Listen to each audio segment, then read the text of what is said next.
Okay, dear student, today I will start the next chapter. In this chapter, we will describe about the rules, various rules of your exponent or indices. So today is our exponent or indices part 1. So in this topic, today's topic will be to explain various laws or rule of exponent. Okay, exponent means powers also. Should I remove or finding the laws? Okay, you have got the topic.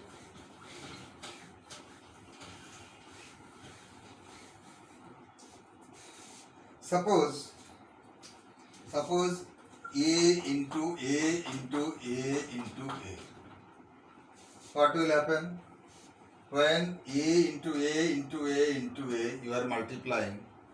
So final product will be your A to the power 4. Because here the power is your 1, here the power is your 1, here also power is 1, here is also 1. So by adding all these powers, here 4 will be the power. Okay, so this A, same thing when multiplied together, so that same thing will be your as base. So A is treated as your base and this 4 will be the power or exponent or indices or index also you can say.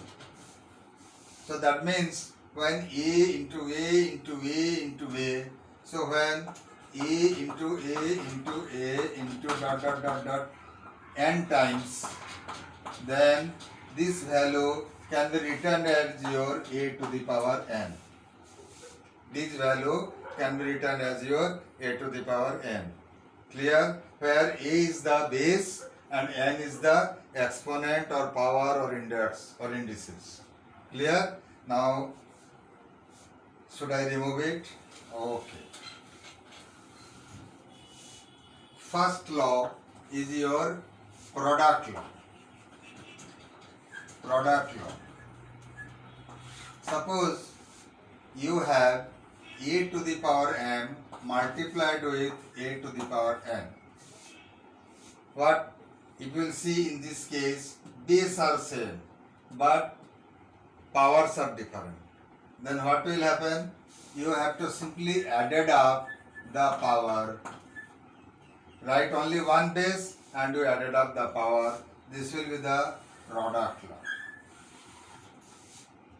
Okay, if we will take the example, say 3 to the power 5 into example 3 to the power 5 into 3 to the power 2.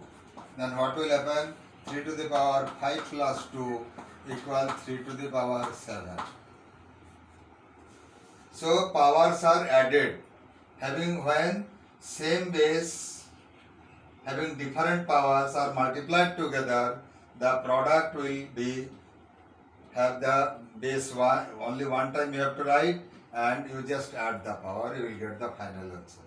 Okay, now I will explain you the next law, law 2, that is your quotient law.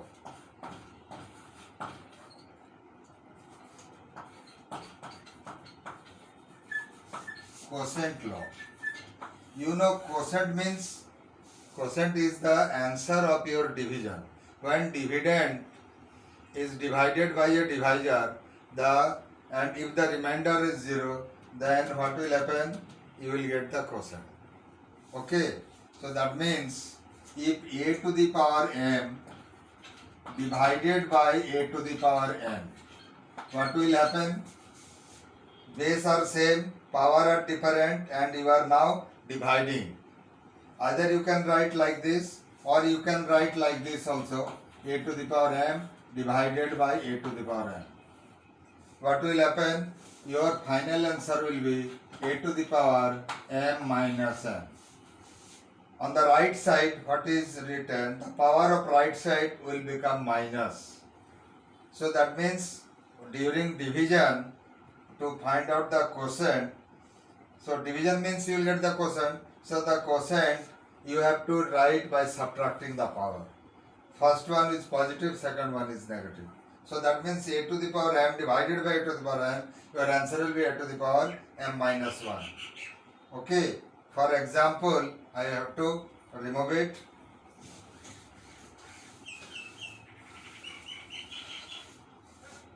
If you take the example, say 3 to the power 5 divided by 3 to the power 2. Base are same, division sign, then what will happen? 3 to the power 5 minus 2 equals 3 to the power 3. So this is the quotient law. Now third law is the power law. Power law. In this power law, suppose e to the power m and whole to the power m. So here base is your a to the power m, and then after bracket there is also power. Then what will happen? This power law means the power is to be multiplied together. Take an example, say 3 to the power 5 and whole under bracket, then whole to the power 2. What will happen? This will be 3 to the power 5 into 2 means 3 to the power 10. 3 to the power 10 will be the final answer. Okay, so this is the power law. So in this case what will happen? Power of power become multiplied to get the value. Okay, this is your third law. Again, some rules also I will say. Now I have to remove it. Okay, so I remove. That is zero exponent. Now zero exponent. Fourth one is your zero exponent. You know what is zero exponent? For a non-zero,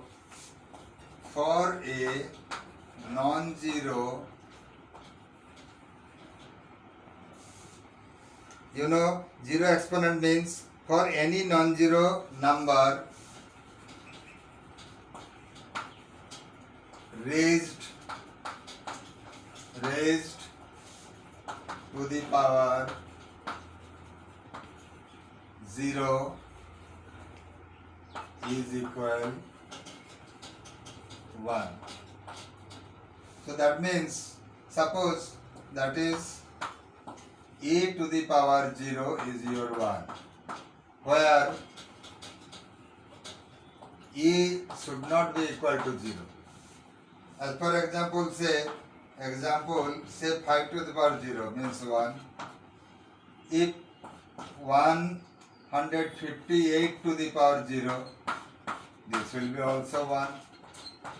So that means anything to the power 0, any non-zero number raised to the power 0 is equal to 1. This is your zero exponent. Clear?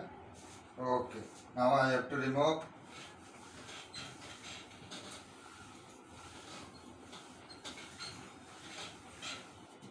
The fifth one. Suppose there are two base having same power, AB to the power m.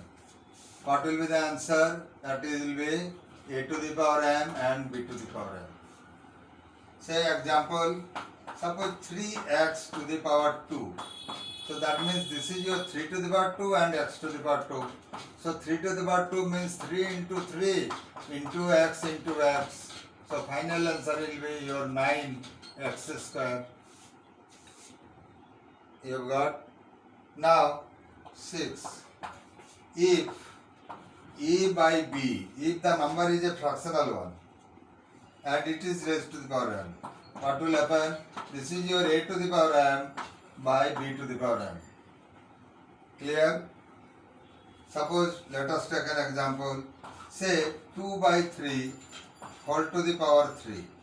Then what will happen? This is your 2 to the power 3 and this is your 3 to the power 3. So that means this is your 2 into 2 into 2 it will be your 8 and this is 27. 3 into 3 into 3. Okay, clear? Should I remove it?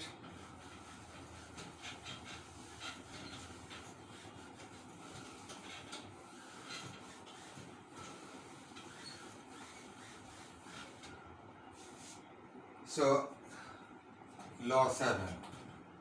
Suppose any number kept inside in square root. This symbol is square root. Square root of any number can be written as in the exponential form, that is your 1 by 2. X to the power 1 by 2 can be written as like this way.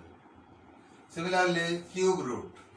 In the cube root of x, you have to put 3 in this place and then x. X should not be a perfect cubical number. Here x is not a perfect square number. If it is a square number, then root will be out. Then this will be also x to the power 1 by 3. So, if there is power inside it, 8. Suppose this will be x to the power m.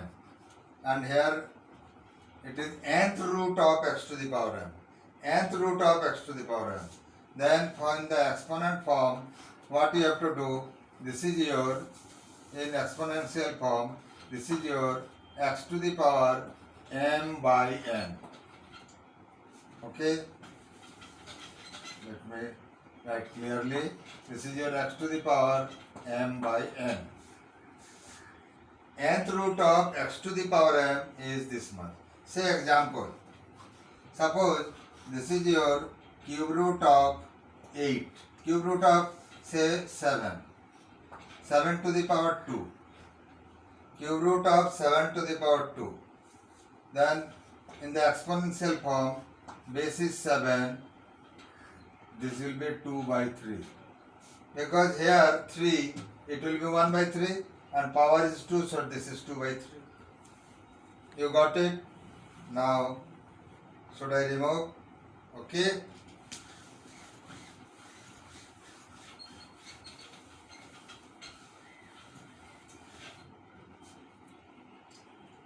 Rule 9.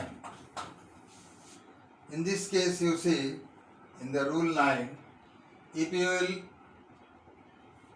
solve the multiplication of 2 or more radicals, okay, for equivalent fraction, you have to change its power. Suppose your in ascending order, it is there square root of 2 and cube root of say 5. If you will combine these two, or you can write in symbolic form first. So what we will do, here the nothing is there means it is square root, means here it is 2. So you see, in square root of 2, it will be written as your 2 to the power 1 by 2. And square root of cube root of 5 is written as your 5 to the power 1 by 3. So to convert it into same radical, what will have, your denominator is 2, here the power of the denominator is 3. So LCM is 6. So here LCM of 2 and 3 is your 6. Then what will happen? You convert this. Root 2 is your 2 to the power 1 by 2. You convert it to the denominator 6.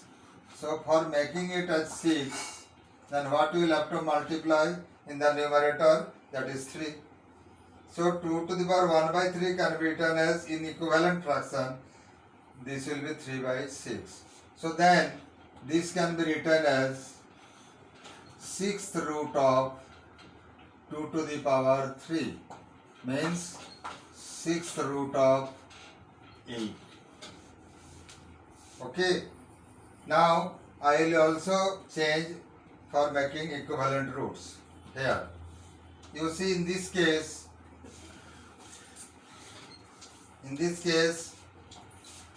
cube root of 5 means 5 to the power 1 by 3. So this is your 5 to the power, you have to make 6, 1 into 2. So that means it will be then 1 by 3. So what will happen? This will be 5 to the power 2 by 6. So your final answer will be in the root form. This will be your 6 and this will be 5 to the power 2. So that means your answer will be 6th root of 25. Now you can compare which one is greater. This will be 6th root of 5, this will be 6th root of 25. So this much is greater. So after finding the equivalent roots in between these two roots, square root of 2 and cube root of 5, now you can compare which one is greater. Okay, should I remove? So your question was square root of 2 is this much and square root of 3 is this much. So by comparing, it is clear that 6th root of 25 is greater than 6th root of 8. So that means this will come from this one, that is cube root of 5. Cube root of 5 is greater than square root of 2. Clear? So this much is enough for today. Again I will explain you next day. Okay, bye.